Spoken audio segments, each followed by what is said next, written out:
Well, we've made it to the last level of the story mode. This is a very good level, but for me it's a very bittersweet one because it's just a reminder that, well, the adventure's over. You finally made it to the end. Luckily, it's not completely the end because there's a fair bit I need to collect in terms of the free play, get all the mini-kits and whatnot, but there's always just a bittersweet feeling with this level for me. I still have no idea how that game's supposed to be played. Hey, it's Brody. What did you make it here?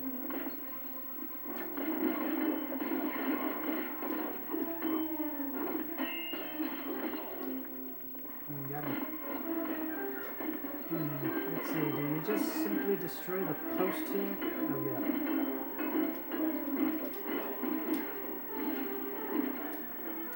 Pick up the gun! There we go. Dang, not really quick on the draw, am I?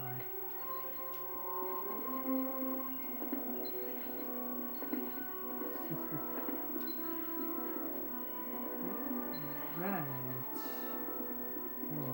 Salah! Nothing like digging up some old artifacts like that just to destroy it as soon as it comes on Earth.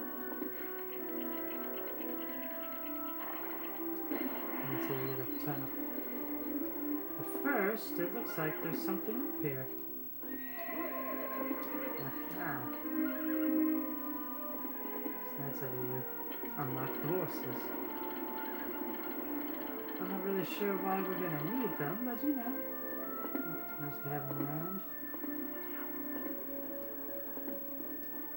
I figure unlocking the front door to Alexandrota would definitely be the dream of Henry Jones. Connection's a little loose. One moment. Oh, they fixed the stuff. Okay. No, I'm just gonna ignore that stud. I hate to, but I'm going to.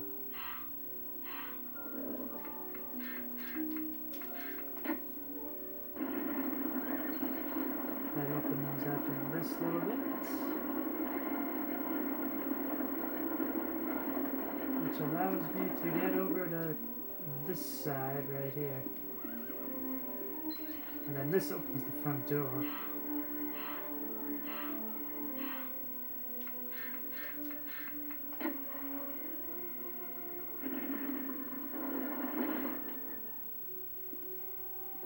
Pull the lever.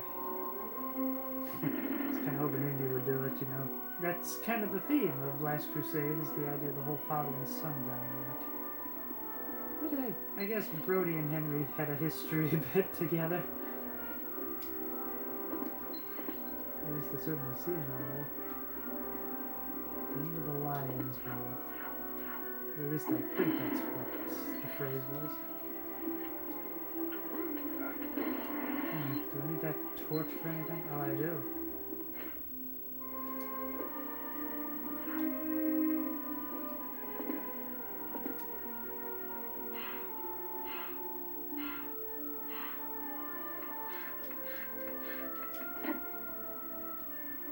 And that's how I get that blue block to the door.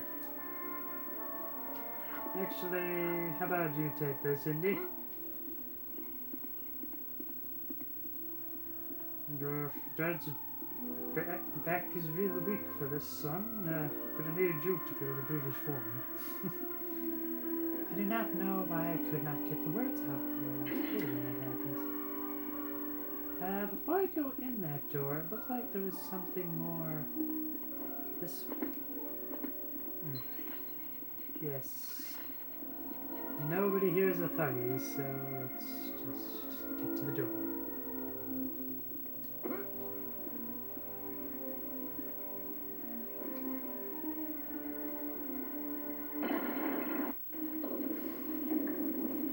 Weird how sometimes they got realistic textures of it.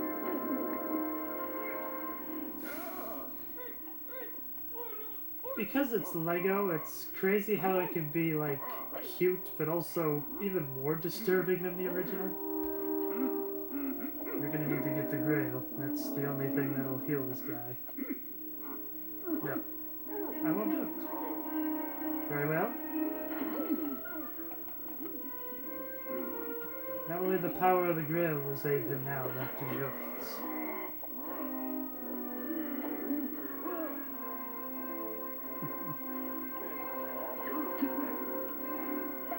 There's probably another.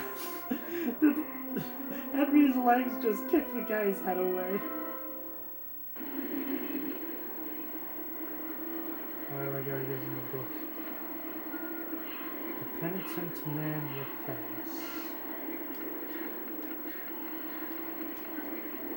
Oh, wasn't it scared? What was it? Ah.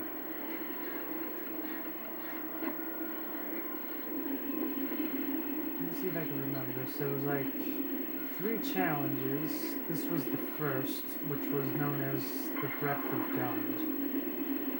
The penitent man will pass, and the penitent man is humble before God, so he knows before him. At least I think that's what the clue was. Alright, this one is all about timing. Well, I got it halfway. Let's dig it up.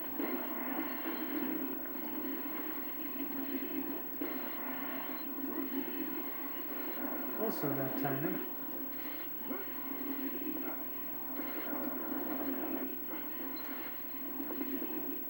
Just... Alright, indeed. Bring on the bridge.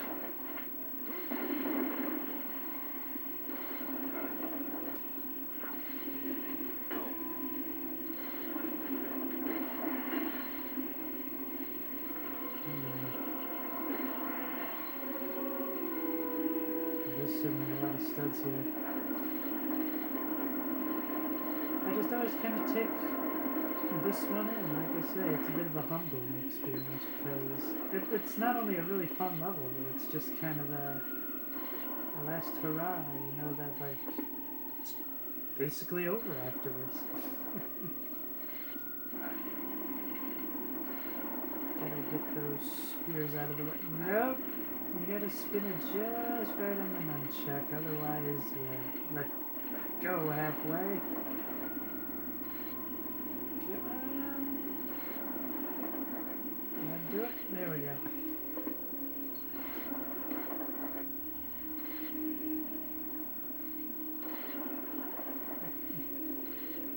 You know, I'm just kind of thinking about it, but there was a section. Oh, I love that his fez bounces. It's just like in the Well of Souls when the hat bounces. Well, turban. I'm thinking back to Lego Star Wars The Complete Saga, where I think it was when you meet Darth Vader in Dagobah. There is actually a section that reminds me a lot of the next clue, which they called the Footsteps of God. You have the jump along in the way that spelled the Almighty's name. Of course, it really all depends on the translation. Some say Jehovah, some say Yahweh, some say Elohim, or Adonai. And then if you go to a completely different scripture, they call him Allah. Am I supposed to... Oh. I gotta complete this first, I think.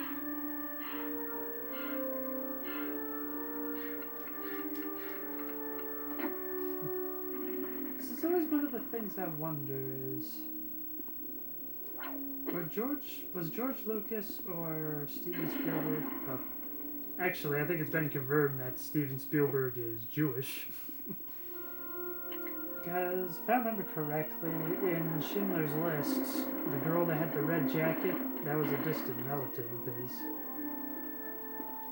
But I wonder if George Lucas was Catholic, as that's always the thing whenever I would show Star Wars or some of these Indiana Jones movies to my parents, which are pretty into the Catholic faith. They'd see a lot of like references and like Christian symbolism or whatnot. Like a lot of people kind of attach the idea that Obi-Wan Kenobi was a bit like Jesus, and the idea that it wasn't until after he died that he became even more powerful. And I guess there's a lot about the Book of Revelation that kind of translates to The Empire Strikes Back. I don't know. I've not read the entirety of the Bible, and I can tell you that there are some really dry sections. Like when you get to the Book of Numbers, for instance. And afterwards, you'll know how to be able to take care of, oh dear, snakes. You'll know how to be able to ordain priests and whatnot in the Jewish faith, as well as what the kosher laws are, but it's really about it. I didn't even know there was a little fire pit there. It's kind of funny that I'm really delving this much into religion, but, well, it's something I'm kind of passionate about, I guess. In fact, here's a bit of a fun one. So I was mentioning the idea that Steven Spielberg might be Jewish. A lot of people like to theorize that Indiana Jones was kind of like a bit of revenge against the Nazis, because if you think about it, that's the primary antagonist that Indy has to fight for. That's how you know it's authentic, because Yahweh begins with an I. I-E-H. Actually, wait, it wasn't, it was Jehovah, that's what it was. My parents always hated whenever I said Jehovah, so I just would always remember to say Yahweh instead. Which, I don't know if it's a translation or maybe it's just the way it's pronounced. But so that was the footsteps of God. What was the last one? Oh yeah, yes. Something about, oh yeah, leap of faith from the lion's head. That's what it was. Okay, let's see if I can do this. The first time I do it properly. I remember this took me a while to figure out, but I'm like, oh yeah, it's just like the movie, you just have to walk across. Unfortunately, there's no lion's head this time, but... Well, actually, that particular section is coming up. This is just kind of a warm-up to tell you that, hey, we got invisible platforms now. But I could have sworn that there was like a little tutorial that would show up basically saying, hey, you can walk through this. Maybe that's if you get like really stuck or something. But I do remember that stumping me when I was younger. Until I was like, oh yeah, it's like that scene in the movie where he was walking across the invisible platform. Now let's try it this time. Once again, it's just kind of curious to think, who's the audience of these games? Is it like for kids that haven't seen the movies yet, but it's a way of like adults being able to introduce it without having to worry about explaining the whole face melting scene and everything? Or is it really for the people that were just fans of the movies and just wanted to see a different way of doing it? There was a torch at the beginning, wasn't there? I think there was. Let's check it out.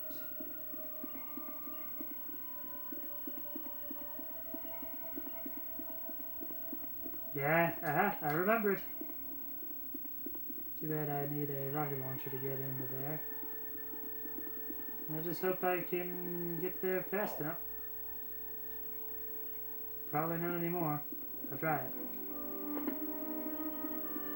Come on, come on. Yes! Okay, let's see what we got.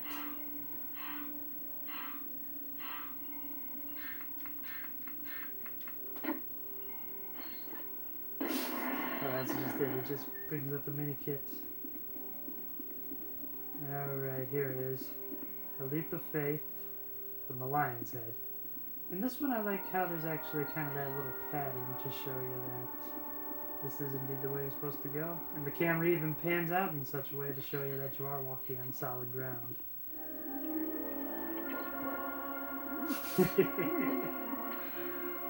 Darth Vader. Holy Grail. I love that. It's just kind of like, how many more people are you like this?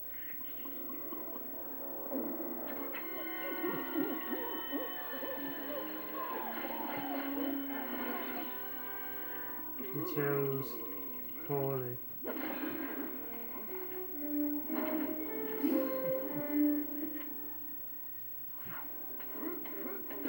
I remember this took me so long to do the first time I played this level because I had no idea which one was the real Grail, so I just spent an hour and a half just trying all of them.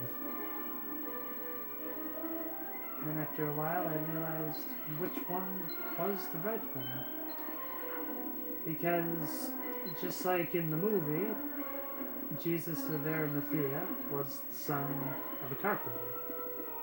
And so it would be the cup of a carpenter. Or at least that's the logic they had for it. If I come to think of it, according to theology, who was the one that got the glass to collect the blood of Christ? It was the Lego piece, wasn't it? Talking theology and getting distracted.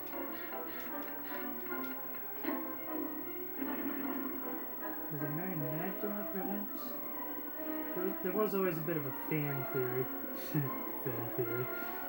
that Jesus didn't actually die on the cross, but rather just married Mary Magdalene and just lived the rest of his life from there, with people believing that he was just a martyr.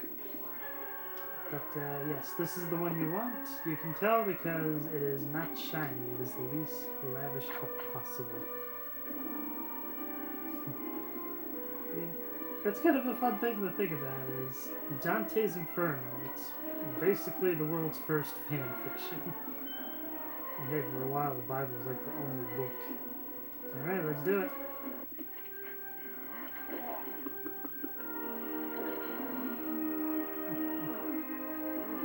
You have bested me. Of course, they do kind of get rid of the whole, like, hey, you can't take this grail outside of the threshold thing. And of course it would be Brody, because he's definitely on the simple side that would give her the grail. Oh, she did cross the threshold, and we're dying anyway. And I guess they just kind of outdid the whole let it go signs. Because that was a very powerful scene in the movie, because it was proven at that point that Henry Jones, that was like his obsession. He spent his entire life studying everything to get the Grail. And the idea that if he could let it go, then his son, whose life had kind of been ruined in ways because of this Grail, could let it go as well. And I do love the idea that Henry Jones is just so strong from the Grail that he's just able to pick up everybody and carry him out of the temple. For a while I would say Last Crusade was my favorite movie, but lately I'm starting to like Raiders of the Lost Ark. He just leaps like 20 feet in the air.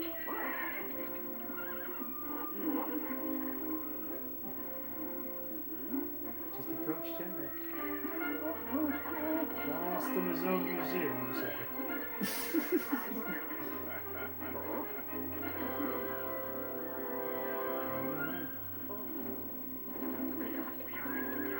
I guess that is the interesting thing to think about. I mean, while the temple is destroyed, I guess it is entirely possible for you to go back there later to pick up the Grail.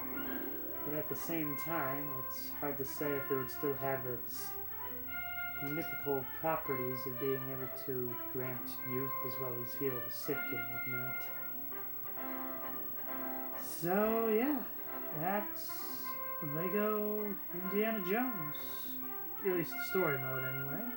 I'm going to dedicate a few more episodes to the free play section where I'm going to attempt to 100% this game.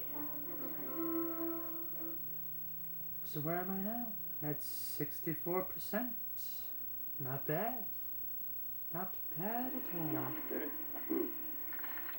Let them build the Traveler's Tales.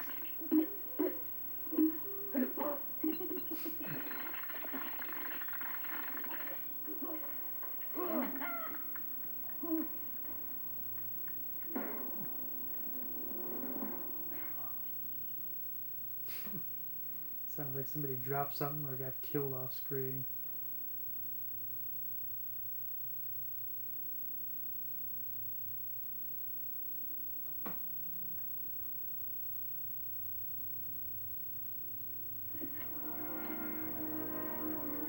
Well then, I hope you will join me next time where I go for the 100% completion.